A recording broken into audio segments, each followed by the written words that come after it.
सच्चो सतराम। कृपया इस चैनल को सब्सक्राइब करें और बेल आइकन को प्रेस करना ना भूलें। धन्यवाद। सच्चो सतराम। तंहिंजे करे असां जॾहिं उन सचे साईं जी दामन में ईंदा आहियूं त पोइ असांखे यादि रखणु खपे त असां ॾिसूं पंहिंजो पाण खे।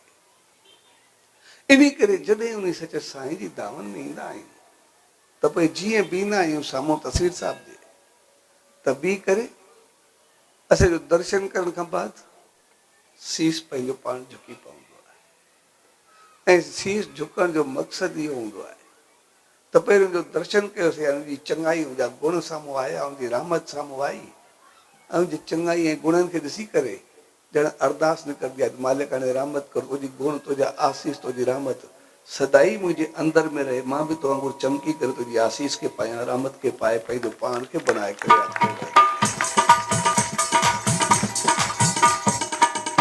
तंहिंजे करे असां उन सचे साईं जी दामन में जॾहिं बि ईंदा आहियूं त उनजो मक़सदु हूंदो आहे पंहिंजो पाण खे बणाए करे अचूं। असां घर में हुजूं, परिवार में हुजूं, संगत में हुजूं, कारोबार में हुजूं, दोस्ती में हुजूं, किथे बि हुजूं, जंहिं ॾींहुं असां इहो न ॾिसूं त ॿियो असां सां कीअं हले थो या छा चए थो, पर नज़र पंहिंजो पाण खे रखंदासीं त मां कीअं हलां थो, पंहिंजा फर्ज़ केतिरा पूरा कयां थो। भई जंहिं ॾींहुं असां पंहिंजा फर्ज़ पूरा शुरू कयासीं, पंहिंजो पाण खे बहितर करणु शुरू कयोसीं, पोइ असां सां इज़त शान मान में कोई बि न पहुचंदो। ऐं पोइ कुझु ॾींहुं असांखे लॻे थी सघे थो कोई कुझु गिला करे, कोई थोरी करे, कोई कमज़ोर चवे, कोई कुझु चवे, पर कुझु ॾींहंनि में असां में चङाई जी भावना सां गॾु इज़त मान ऐं प्यार एतिरो वधंदो जो असां सां कोई पहुची न सघंदो।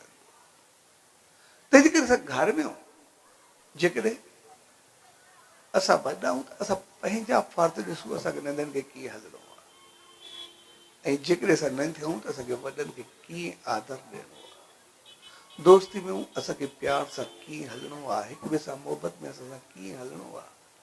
असां पंहिंजे तरफ़ो चङो हलूं, इहो न ॾिसूं त ॿियो असां सां कीअं हले थो, ऐं ॿियो जीअं बि हले हक़ीक़त में कोई ग़लति हले ऐं असां चङो हलूं, ख़ामोश रहूं, त पोइ हक़ीक़त में कुझु ॾींहंनि खां बाद साम्हूं वारो पंहिंजो पाण सुधरी वेंदो।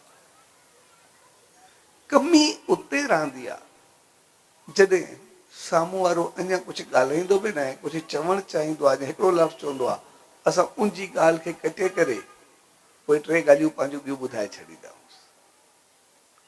जंहिं ॾींहुं असां कंहिंजी ॿुधंदा न सिर्फ़ु पंहिंजी ॿुधाईंदा आहियूं,